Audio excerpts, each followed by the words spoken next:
pikir kalau kita misalnya mau bikin film, emang apa sih yang orang sangat suka? Cinta terlarang tuh paling gampang gitu. Banyak cerita terlarang yang ceritanya terus kemudian jadi legend kan.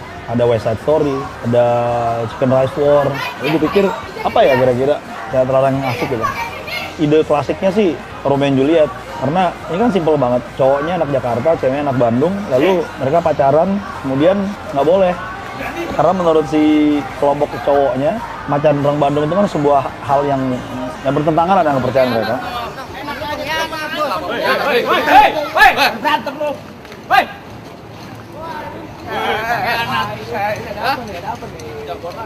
Ini lah pengkhianat temen lu. Pengkhianat. Ini bukan masalah pengkhianat, men. Jangan terpuruk masalah pribadi dong. Udah sekarang lu kasih tahu aja, Bul. Temen lu ini pengkhianat, Bul. Bul. Woi! Pokoknya jangan ada macam-macam sama teman gua. Ngerti? Temen lu pengkhianat, Bul. Lanjut. Tai lu. Apa ini senyum-senyum yuk? Setelah ay, congor-congor ay, congor gitu bau, kayak datap berapa ay, orang. Sebenarnya gagasan awalnya film ini sih, gue pengen bikin Jakmania beneran, Viking beneran. Gimana cara nemuinnya? Ya mereka nggak akan ketemu. Gue pikir mereka akan selalu pecah frame terus. Hanya ada satu adegan yang pakai pemain itu ketika Viking sama Viking dan Jakarta ketemu berinteraksi, itu adegan perkelahian itu waktu itu pasti akan pakai pemain. Kemudian perkembangannya ketika akhirnya kita mutusin untuk bikin ini dan kita mulai dapat duit, gue pikir ini film mesti dikerjain ya dengan cara yang proper ya, karena pada akhirnya ngomongin film, gue ngomongin bikin, tapi ada orang yang ngomongin lagi investasi duit. Jadi gue pikir gue harus bisa ngambil masa lebih banyak kan, ada movie goers juga kan, ada beberapa anggapan kalau penonton sepak bola itu nggak ke bioskop. Nah akhirnya gue pikir ya gue harus pakai pemain yang dalam tanda kutip dikenal, dan gue harus nyari pemain yang udah biasa main juga. Maka mulailah kita casting, tapi gue tetap mempertahankan beberapa Jakmanianya. Bos, pakai berapa, Bos? Lu mau bareng kita? Iya, Bos. Iya, Bos. Seragam lu tuh kayak badut. Kuasa edut, gigi lu gendut. Ya, pertama kali baca skrip itu, ya gue pengen banget jadi pemain, akhirnya bisa terlaksana. Dan dibilang sih ada percintaan anak Jack sama anak Viking. Wah, gue pertama nggak setuju banget nih anak Jack sama anak Viking. Terus gue baca lagi bilang, oh nggak apa-apa dah. Untung temen gue nggak apa-apa dah lo baca anak Viking, asal jangan gue. Ya pas ngeliat skrip itu kan banyak pemain, wah pengen banget nih gue ngata-ngatain aktor besar kan, kayak Alex Komang baru ya bertatap muka langsung dengan Alex Komang, aktor besar. Biasanya kan gue ngeliat di film, di TV, kalau nggak di dulu kan video, nggak ada DVD, nggak ada lu video. Wah gue lihat, oh gini orangnya. Gue pengen banget tuh pas dia pakai baju Persib, gue kata-katain kayak anjing. Ya kebetulan dia nggak satu frame, kalau satu frame mah gue kata-katain. Sidoliknya. Nama saya Alex Komang. Di film Romeo Juliet ini saya berperan sebagai Arman, yaitu orang yang memiliki pengaruh yang kuat dalam sebuah kelompok Viking, kelompok supporter sebuah kesebelasan. Dan dia memiliki adik yang dalam hal ini si Juliet yang mencintai seorang pemuda yang kebetulan berasal dari kelompok musuhnya. Anjing! Ranggaman Monelarikon. Di sini saya memerankan ibu daripada sang Juliet. Sebuah tantangan untuk saya sebetulnya, karena di sini saya memerankan ibu yang merasa bertanggung jawab terhadap anak gadisnya. Selain itu juga ada kakaknya si Juliet ini. Nah, hidup kami tergantung pada kakaknya Juliet ini. Di lain sisi saya menyetujui apa yang akan dilakukan oleh si Juliet ini. Di lain tempat saya akan bertentangan dengan kakak si Juliet itu sendiri. Tong keluar anjing, tong keluar anjing, cek anjing. Soleh ada di pihak biru. Soleh saksi hidup pergulatan atau pergelutan Oranye lawan biru. Aing torek sabelah. Ku budak dejek digebug ku batu bata di jalan tol. Saya setengah ngadenge, setengah ngadangu, setengah nguping apa yang terjadi antara oranye dan biru. Apalagi saya dilahirkan itu tidak suka sama sekali sama sepak bola. Dunia sepak bola itu sungguh menjauhi saya. Tapi ketika saya harus berperan jadi bobotoh Persib, otomatis saya jadi harus kagegeloan ku bola, atau dalam bahasa persatuannya tergila-gila oleh persepak bolaan Indonesia. Tingkat kesulitan memerankan Kang Soleh, saya belum pernah merasa torek sabola. Jadi itu rada sulit buat saya ya.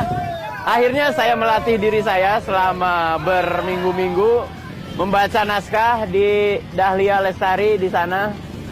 Sama Kang Alex Komang, saya juga terus mengasah pikiran dan perasaan untuk melafalkan lidah. Aing, silaing, anjing, tanukari itu hese pisannya. Walaupun saya dilahirkan di Garut, tapi kan ari ngomong aing, silaing, anjing mana mah da jarang atuh da. Aing mah rada ngamenak, lain ngamenak. Rada lemes gitu bahasanya. Jadi kesulitannya itu ya, memerankan karakter Soleh itu. Sisi Presilia sebagai Desi Kasih Purnamasari. Desi Kasih Purnamasari di sini dia sebenarnya cewek Bandung, biasa, nothing special. Satu-satunya yang spesial di dia itu sebenarnya cuma karena dia itu cewek yang suka nonton bola. Dia itu lady figure. Nggak di lingkungan teman-teman kampusnya, tapi dia dari kecil she raised by Viking ini gitu, kayak kakaknya Desi, abangnya Desi paling tua itu namanya Kang Parman. Secara nggak sengaja, secara nggak langsung Desi itu jadi lady figure gitu, karena dari kecil dia udah bergaul sama anak-anak Viking dan dia dari kecil juga diajak nonton bola gitu. Jadi dalam dirinya itu terpatri sekali kalau dia seorang lady figure, dan lady figure itu setia sekali sama Persib. Enggak, ini kalau udah pecah sih bisa naik. Langsung naiknya langsung ke atas aja. Naiknya di sini aja. Ah, bisa nggak lo kayak gitu? Kalau misalnya ke dalam, dia mau ke dalam lagi? Enggak, dia nggak masuk ke dalam. Pukul dari situ. Oh, berarti dari sini udah pecah. Ah, ya gitu. Rangga Monelariko tuh pemuda remaja. Dia pencinta bola, dia suka bola, dia dukung Persija karena dia anak Jakarta. Di film ini Rangga Monelariko itu adalah ya bisa dibilang pentolan, salah satu pentolan Jack, karena dia punya distro, dia punya teman-teman yang setia dengan dia. Selebihnya dia juga seorang yang mencintai Desi Kasih Purnamasari, supporter Persib. Dia sangat mencintai wanita itu sampai pada akhirnya dia rela bela-belain untuk bersama sama Desi Kasih Purnamasari.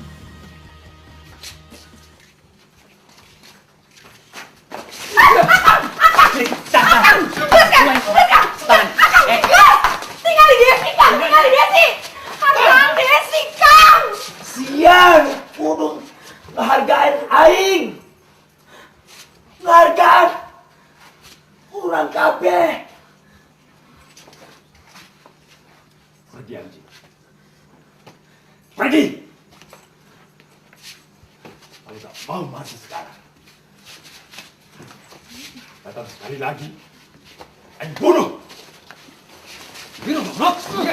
Ini. Ulang nabi, udah eta minta deui tanah ieu, aing haramkeun. Kang, tingali deui Kang Soleh, geus torek.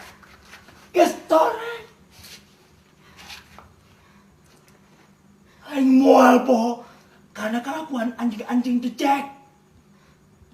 Aing ngembong dulu aing cilaka deui. Ngerti?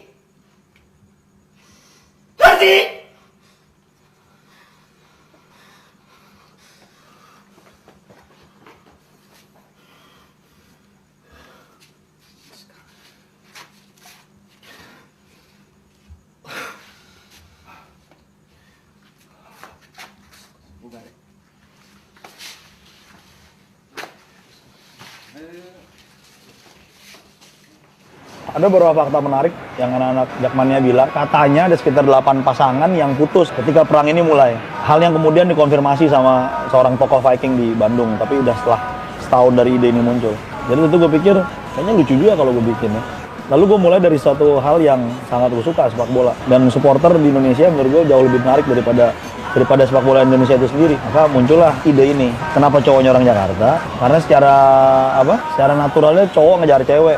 Jadi cowok harus pergi ke Bandung, harus pergi ke luar kota. Cowok Jakarta kalau udah di Bandung, dia akan terlihat berbeda. Orang Jakarta ngomong lo gua. Orang Bandung ya ada yang ngomong lo gua, tapi lebih banyak lagi ngomong saya kamu lah, karena itu bukan bahasa Indonesia kan. Kenapa perempuannya orang Bandung?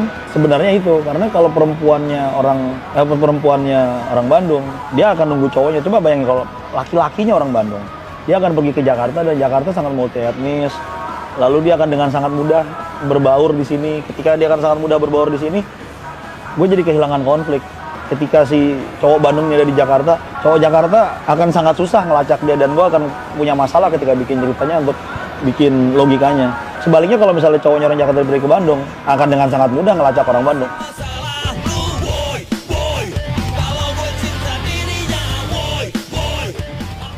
Gue sebagai production designer, gue kerjasama dengan sutradara itu nentuin looks-nya.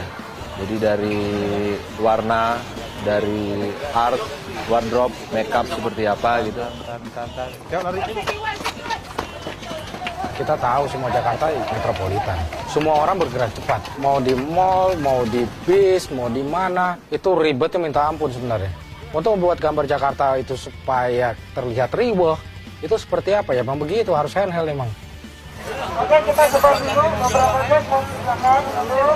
Beberapa biru ada di sana. Kita adegan tawuran di tol. Kita didukung sama anak Jack itu kalau nggak salah kurang lebih 2 bis ya. Mereka datang untuk mendukung itu. Sebenarnya kita di situ bikin kronologis dari kejadian yang pernah ada. Itu semua berdasarkan cerita kronologisnya tuh dulu seperti ini, seperti ya udah kita bikin seperti itu gitu. Jadi bukan kita mengadegankan seperti itu, ya udah kita bikin sesuai kronologis yang ada aja. Kalau nggak salah di Jakarta itu kita selesai 7 hari. Dari 7 hari itu ada berapa titik ya Jakarta ya? 14 kalau nggak salah. Lebih ya. Pokoknya secara total keseluruhan itu 41 titik, 41 lokasi tuh yang kita pakai dalam 24 hari syuting. Jakarta sendiri ya kira-kira 40% lah, sisanya kita habisin di Malang dan Bandung. Saya nggak pernah berpikir macam-macam bahwa bikin film itu emang harus duitnya banyak dan harus pakai alat-alat mahal gitu loh. Ya, semuanya harus ada. Ya bullshit kalau menurut gue. Kita belum nyampe ke situ. Gue belum nyampe ke situ. Gue nggak tahu kalau orang-orang lain kayak DOP yang lain ya. Ya wajar kalau mereka dapat itu. Perjalanan mereka juga jauh dan panjang emang. Tantangan terbesar tuh saat kita punya masalah dengan lokasi Bandung, jadi kita harus pindah ke Malang. Nah itu kita harus cari tempat yang kira-kira look-nya sama dengan Bandung lah gitu. Untungnya di Bandung itu sama ya, Arema itu juga warna biru, jadi nggak begitu sulit ya. Kita nyari rumah-rumah gitu yang tongkrongan-tongkrongan berwarna pakai warna biru gitu. Warna ya, gue pengen nampilin bahwa ketika di Jakarta warna oranye itu mewakili kayak di samping mewakili Jakmania tentunya itu mewakilin Jakarta tuh panas, gerah gitu. Mungkin penonton akan ngerasain itu ketika nonton film ini ya. Dia kan ngerasain ini kok gerah banget ya, nggak nyaman gambarnya gitu. Terlalu goyang karena ya itulah Jakarta gitu. Kita bangun pagi itu udah punya masalah. Ini Miran lari itu begini. Gini. Kalau lu lari dengan kecepatan yang sama dia ya. Oh ya udah. Lari gini. Jadi outframe dulu anak-anak itu. Outframe? Anak-anak itu outframe hilang. Nah, yang gua rasa sekarang ini orang tidak pernah menunjukkan Jakarta itu sebenarnya seperti apa gitu. Gua nggak tahu ya. Tapi yang gua tangkap dari kacamata sutradara, kacamata direkturnya ya, dia melihat Jakarta seperti itu. Dan kita sepakat bahwa Jakarta seperti itu. Ya di satu sisi supaya beda dengan Bandung, gue ngerasa seperti itu. Dan akhirnya kita sepakat dengan Jakarta handheld semuanya. Kalau Bandung cenderung lebih lebih adem gitu, pakai warna biru. karena suhunya kira-kira suhunya lebih enak ya, walaupun di Bandung juga ada kemacetan gitu, tapi gue ngelihat di Bandung itu mereka si Rangga dan Desi itu ketemu di sana gitu. Si Rangga mengejar si Desi di sana gitu. Jadi lebih adem lah gitu. Bandung gue nggak rasa seperti itu sekarang gitu loh. Harusnya udah deket-deket mirip sebenarnya sama Jakarta, tapi kan harus beda sebenarnya. Sebenarnya yang ada di hati kita bahwa Bandung itu tetap indah sebenarnya. Tapi gue nggak tahu kalau hari Sabtu sama Minggu macam Bandung mah riwah juga, macet kiri kanan. Tapi kontrol masyarakatnya tetap masih slow, santai. Artinya kan mereka sangat menikmati alam mereka, hidup mereka, sama waktu-waktu mereka gitu untuk istirahat. Mereka nggak mengejar materi. So, kita merasa bahwa harus lebih agak smooth. Kecuali emang berantem ya. Kalau berantem di mana-mana emang riwah. Asli kalau kita ada di berantem, melihat orang berantem depan, pasti kita pengen lihat semua apa yang terjadi di depan mata kita kan. Nah, itu yang pengen gue lihat untuk menonton sebenarnya. Apa yang terjadi. Nah, itu yang gue baca dari gue. Mencoba merealisasikan image dari pikirannya director seperti itu. Makanya konsep kita jadi track, ada statis, ada pakai steadicam. Semua bergerak, tapi teratur. Jika kita pindah ke Malang, lokasi Malang, nah itu gue pengen Malang tuh colorful. Colorful, semua warna itu ditonjolin. Karena itu tempat, istilahnya tempat kencannya lah. Kencan Romeo Julietnya, Rangga Desi itu. Dan mewakili Aremania maksudnya.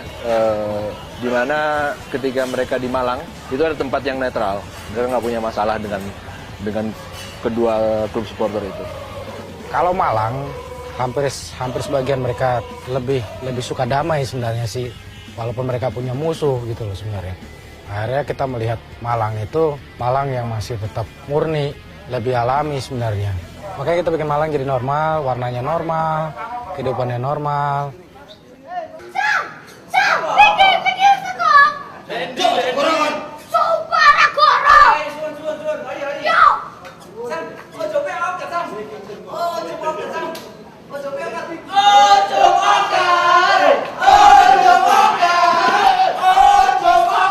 Film Romeo and Juliet saya memandangnya sebagai karya seni dan itu sah-sah saja dan wajar saya sangat menghargai kalau itu ada konflik sedikit terlalu berat sebelah dalam pembuatan film ya bisa dimengerti lah kalau menurut saya, dan itu tidak apa-apa, saya menghargai karya seni gitu. Tapi ada sebagian yang tidak mau difilmkan. Masa sih seorang Peking Girl jatuh cinta sama DJ kan? Tidak mungkin itu. Dan sampai kapanpun tidak mungkin. Kebetulan ada teman gue yang namanya Andi Yusuf Bahtiar. Dia cuma pengen, dia cerita sama gue, dia pengen bikin cerita mengenai Romeo and Juliet gitu. Romeo ini di Jago. Gue bilang, jalan terus. Bagi gue ini adalah seni. Dan menurut gue seni itu harus dibedain sama realita. Seni ya seni gitu. Lu mau kreatif, segala kreativitas sih jangan dimatiin gitu. Jadi gue dukung banget, asal kalau gue cuman dua, tidak ada nuansa politik, tidak ada nuansa apa-apa, karena ini cerita sepak bola tidak ada politik.